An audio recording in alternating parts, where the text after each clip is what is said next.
क्या आपको पेट में बार बार दर्द होता है? कभी दर्द इतना तेज कि ऐसा लगता है कोई छुरा भोंक रहा है, पीठ पीछे तक दर्द जा रहा है, या बार बार गैसेस होना, बार बार दस्त होना, एसिडिटी जैसे लक्षण आना, या फिर अचानक से डायबिटीज हो गई है, ऐसा कुछ भी आपको हुआ है या बार बार होता है तो मान लीजिए आपको पैनक्रियाज का प्रॉब्लम होने की संभावना है, जिसे कहते हैं क्रॉनिक पैनक्रियाटाइटिस।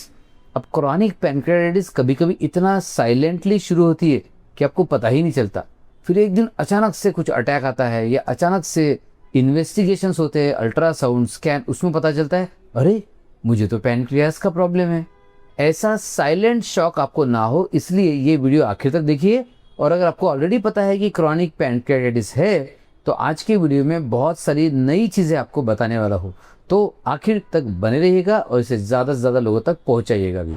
नमस्कार, मैं डॉक्टर रवि वैरागड़े पिछले 30 सालों से genetic epigenetic root cause treatment के द्वारा क्रॉनिक बीमारियों को रिवर्स कर रहा हूँ, ताकि आप लोग एक हेल्दी, हैप्पी और दवाइयों से मुक्त ऐसी ज़िंदगी जी सके। पैनक्रियाज पर हमारा बहुत ज़्यादा काम है, तो आज की वीडियो में मैं पूरा 30 साल का अनुभव आपके लिए निचोड़ बनाकर दे रहा हूँ, तो आखिर तक बने रहना है। साथ ही साथ में पैनक्रियाज के बारे में कुछ दबे हुए छिपे हुए सीक्रेट्स भी आपको बताने वाला हूँ। और बीमारी भी ऐसी है कि बहुत ज़्यादा आपको परेशान कर देगी। कभी शुगर का प्रॉब्लम हो रहा है, कभी एसिडिटी, गैसेस, खाना पीना बंद करवा देगी, एडमिट हो गए तो खाना कंप्लीट बंद, नाक में से नली रहेगी, यानी कि भयंकर त्रासदी वाली बीमारी है और वो साइलेंटली आती है। इसलिए इसके बारे में ज़्यादा जानकारी लेना बहुत ज़रूरी है। तो चलिए थोड़ा पैनक्रियाज को समझते हैं। क्या है पैनक्रियाज? तो चलिए मैं आपको पैनक्रियाज के बारे में बताता हूँ। पैनक्रियाज ऐसे देखा जाए तो लीवर के कवर में काफ़ी हद तक छुप जाता है। साथ में अतड़ियाँ होती है हमारी, स्मॉल इंटेस्टाइन, ड्यूडेनम के एक कर्व के अंदर छुपा हुआ ऑर्गन है। अब ये जो पैनक्रियाज है, ये पैनक्रियाज दो तरह से कार्य करता है। एक होता है एक्सोक्राइन पैनक्रियाज, इसका काम है एंजाइम्स बनाना, डाइजेस्टिव एंजाइम्स, अमाइलेज, लाइपेज, जो कि आपके डाइजेशन के लिए बेहद ज़रूरी है।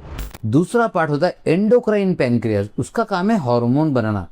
हार्मोन मतलब इंसुलिन, ग्लूकागॉन, इस तरह के हार्मोन बनाता है और वो शुगर को रेगुलेट करता है।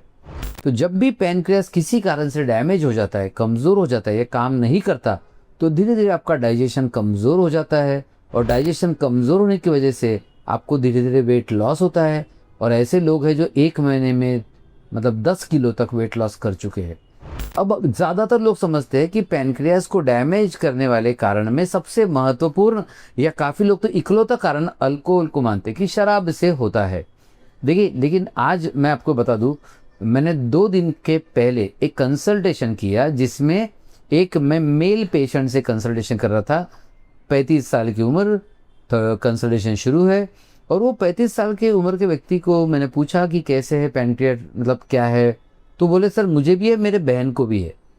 तो अब देखिए उनके सिस्टर को भी है, तो यहाँ पर कहाँ अल्कोहल? उनकी सिस्टर ने तो अल्कोहल नहीं लिया था। तो सबसे पहला कारण आप अल्कोहल को मानते हो, गलत है। सबसे पहला कारण है आपका जेनेटिक्स। आप कहोगे ये दोनों को था, भाई बहन को, इससे जेनेटिक्स, हमारा तो अकेले को है। देखिए जेनेटिक्स में 2 तरह से होता है। एक होता है विरासत में मिला हुआ, एक होता है आपके जीवन काल में जो जीन्स में बदलाव होते हैं। वो कभी स्ट्रेस से हो सकते हैं, लाइफस्टाइल से हो सकते हैं, कुछ हानिकारक दवाइयों से हो सकते हैं, वैक्सीन से हो सकते हैं, टॉक्सिन से हो सकते हैं, यानी कि भरपूर सारी चीज़ों से आपके जीन्स पर प्रभाव हो सकता है। तो भले ही आपका विरासत में मिले हुए जीन्स ना हो, लेकिन आपके लाइफ में उस जीन्स को छेड़छाड़ करके ख़राब किया गया आपके द्वारा, किसी और के द्वारा, ऐसा भी हो सकता है। तो महत्वपूर्ण कारण है सबसे पहले जेनेटिक्स, यानी कि आपके शरीर के अंदर से जब परमिशन रहेगी तभी तो पैनक्रियाटाइटिस होगा। चलो तो अल्कोहल भी ले लो, आपके अलावा बहुत सारे लोग हैं जो अल्कोहल पीते हैं, बट सबको तो क्रॉनिक पैनक्रियाटाइटिस नहीं हुआ ना। क्यों? क्योंकि उनके जीन्स में शायद टेंडेंसी नहीं थी, आपको हो गया क्योंकि आपके बॉडी में, जीन्स में, डीएनए में वो टेंडेंसी थी।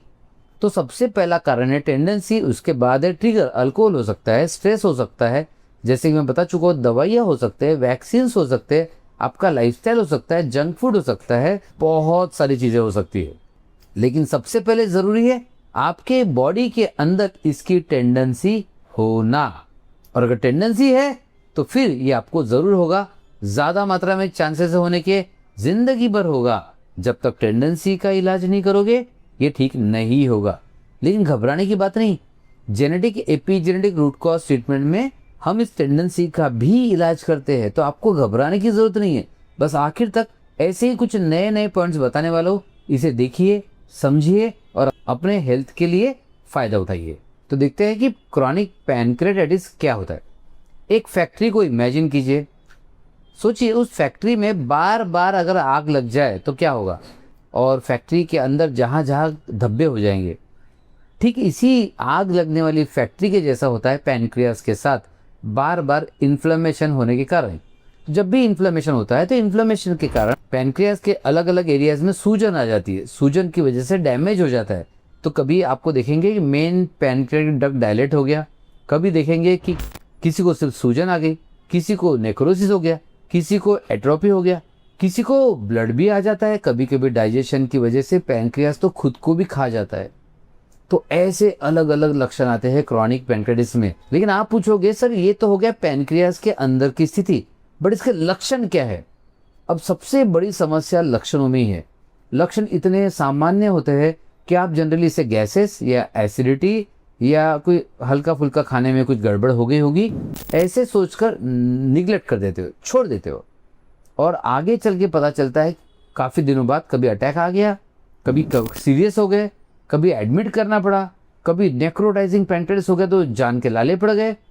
तब पता चलता है कि ये जो हल्का फुल्का गैसेस, हल्का फुल्का एसिडिटी, अपच और इंडाइजेशन जैसी स्थिति थी, ये तो क्रॉनिक पैनक्रेटाइटिस की वजह से थी। जिन्होंने इसका दर्द को सहन किया है उनको पूछिए कि पैनक्रेटाइटिस का वायलेंट दर्द कितना भयानक, कितना खतरनाक होता है। ऐसा लगता है ज़्यादातर लोगों को कि इससे तो मौत भली, इतना डेंजरस दर्द होता है। लेकिन पहले शुरुआत जनरली साइलेंट से होती है। तो अगर आप में से कोई और भी या आप भी ऐसे छोटे मोटे लक्षणों से जूझ रहे हो और आपको लगता कुछ नहीं है, तो ऐसी गलती मत करना। बीमारी वायलेंट होने के पहले एक छोटी सी जांच करा लो, अल्ट्रासाउंड करा लो और बीमारी को पता कर लो। जरूरत पड़े तो सीरम अमाइलेज और सीरम लाइपेस की आप जांच करवा सकते हो। इतनी छोटी सी सिंपल जांच में आपको बीमारी के बारे में पता चल सकता है। तो आपको छोटे मोटे कोई भी लक्षण अगर पाचन संस्था के रिलेटेड लग रहे होंगे तो निगलेक्ट मत कीजिएगा, चाहे वो गैसेस है, एसिडिटी है, पीठ दर्द है, पेट दर्द है, पीठ से लेके पेट की ओर जाने वाला दर्द है, ये सारे दर्द है या फिर छोटा मोटा कमजोरी लग रही है, समझ जाइए कुछ ना कुछ तो गड़बड़ है। एक बार पैनक्रियास को चेक जरूर कर लीजिएगा। अब क्रॉनिक पैनक्रेटाइटिस के कारणों की ओर एक बार फिर से देख लेते हैं। जैसे मैंने बताया कि अल्कोहल की वजह से हो सकता है, साथ ही साथ अगर एनाटॉमिकल डिफेक्ट है, मतलब पैनक्रियाज में पैनक्रेटिक डक्ट का एक प्रॉब्लम होता है जिसे कहते हैं पैनक्रियाटिक डिवीजम, उसकी वजह से भी ज़्यादा मात्रा में होता है। गॉल स्टोन्स वाले पेशेंट को भी ज़्यादा मात्रा में पैनक्रेटाइटिस पाया गया है। इसके अलावा अगर कोई सर्जरी होती है, गॉल ब्लैडर सर्जरी होगी, उसके बाद पैनक्रेटाइटिस का प्रॉब्लम आते हुए देखा गया है। तो आगे बढ़ते हैं और जानते हैं और कुछ अंदरूनी सच्चाई है। अगर लक्षणों का प्रॉपर डायग्नोसिस नहीं किया जाए या प्रॉपर डायग्नोसिस का इलाज नहीं किया जाए तो क्या होगा, तो चलिए देखते हैं। डाइजेशन नहीं हो रहा है तो विटामिन डेफिशिएंसीज होंगे, मतलब बहुत सारे विटामिन की कमी आपके शरीर में हो जाएगी। फिर विटामिन की कमी के कारण आपको उसके लक्षण मिलेंगे। विटामिन D3 कम हो गया तो फिर बॉडी एक, जॉइंट पेन, कमर दर्द, ये सारा शुरू हो जाएगा। और आप सोचोगे सर ये कमर दर्द, जॉइंट पेन ये थोड़ी पैनक्रेटाइटिस की निशानी है, लेकिन विटामिन D3 तो पैनक्रेटाइटिस की निशानी है। तो आप देखेंगे कि पैनक्रियाज की बीमारी धीरे धीरे आपके हर पार्ट को इफेक्ट करने वाली है। फिर आपका खाना पीना बंद हो जाता है, फिर आप रेस्ट्रिक्टेड डाइट पर आ जाते हो, और इतना रेस्ट्रिक्टेड डाइट कि हर निवाला लेते हो डर लगता है कि पता नहीं कब अटैक ना आ जाए। तो आपके माइंड में भी प्रॉब्लम हो गया, डर हो गया, इनसिक्योरिटी होगी, दहशत में रहते हो आप, चिंता होती है, तो स्ट्रेस बढ़ रहा है तो बॉडी में स्ट्रेस हार्मोन्स बढ़ रहे हैं। अब इन सबका रिजल्ट ये होता है खाना नहीं हो रहा है, विटामिन डेफिशिएंसीज हो रही है और रेस्ट्रिक्शंस पे हो तो बहुत सीवियर वेट लॉस होता है। ऐसे देखा है कि 20 kilo, 25 kilo, 30 kilo weight loss आम बात है क्रॉनिक पैनक्रेटाइटिस में। और अगर फिर भी ध्यान नहीं दिया गया तो पैनक्रेटाइटिस आगे चलकर नेक्रोटाइजिंग पैनक्रेटाइटिस नाम का भयानक कॉम्प्लिकेशन आता है, जिसमें पैनक्रियास के सेल डेड होना शुरू हो जाते हैं, खत्म होना शुरू हो जाते हैं।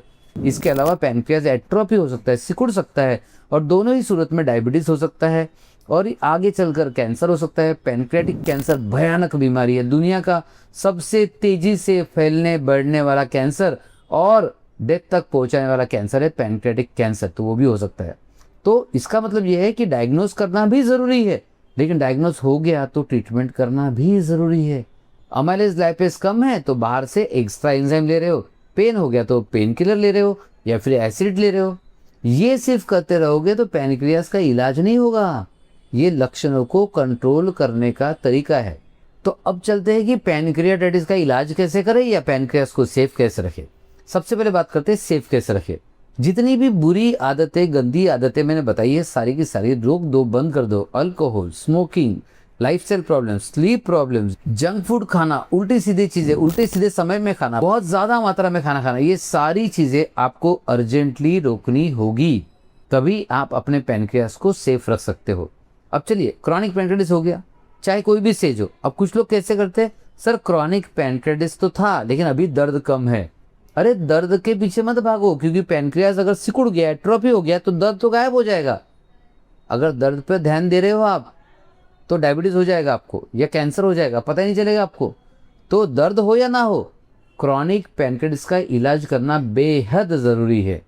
अब इलाज कैसे करें, एंजाइम से ना, सिर्फ पेन किलर के भरोसे नो, ऑपरेशन।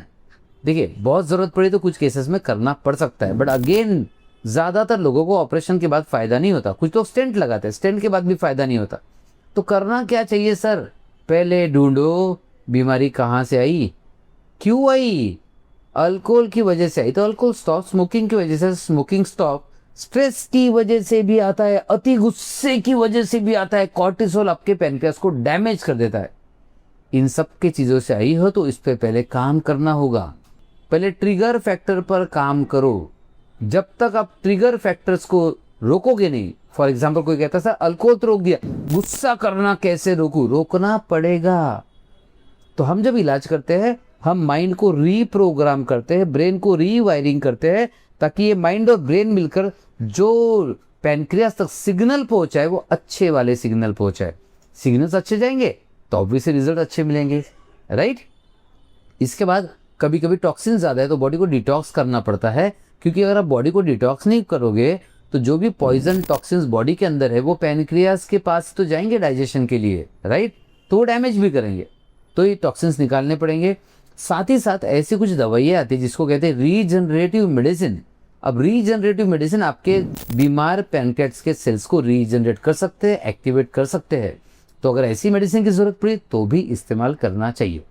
तो अब आप देख रहे हो कि अभी तक आपने सिर्फ एंजाइम और पेन किलर खाया है, एंटासिड खाया है, लेकिन आज मैंने कुछ नई चीज आपको बताई है। और सबसे अंत में देखिए, जीन्स में अगर टेंडेंसी है तो एपीजेनेटिक्स नाम का साइंस कब काम आएगा। एपीजेनेटिक्स कहता है कि आप जीन्स के एक्सप्रेशन को चेंज कर सकते हो, तो कर लो ना, क्योंकि ना रहेगा बांस, ना बजेगी बांसुरी, ना रहेगी जीन्स में टेंडेंसी, ना होगी बीमारी। तो ये भी किया जा सकता है। और जानकारी चाहिए आपको तो सबसे पहले आप कमेंट में लिख सकते हो। आप रूट कॉज ट्रीटमेंट के बारे में जानना चाहते हो तो रूट्स लिखिए। आप जेनेटिक्स एपीजेनेटिक्स इलाज के बारे में जानना चाहते हो जेनेटिक्स एपीजेनेटिक्स लिखिए। अब डिटॉक्स कैसे करना आप जानना चाहते हो तो डिटॉक्स लिखिए। और इस वीडियो को ज़्यादा से ज़्यादा लोगों को शेयर कर दीजिए कि क्रॉनिक पैनक्रियाटिस बहुत कॉमन प्रॉब्लम है, बट सॉल्यूशन सिर्फ इसी वीडियो में है। तो आप अगर शेयर करते हो तो शायद आप किसी की तकलीफों को बचा सकते हो, किसी की जान को भी बचा सकते हो। तो शेयर इफ़ यू केयर।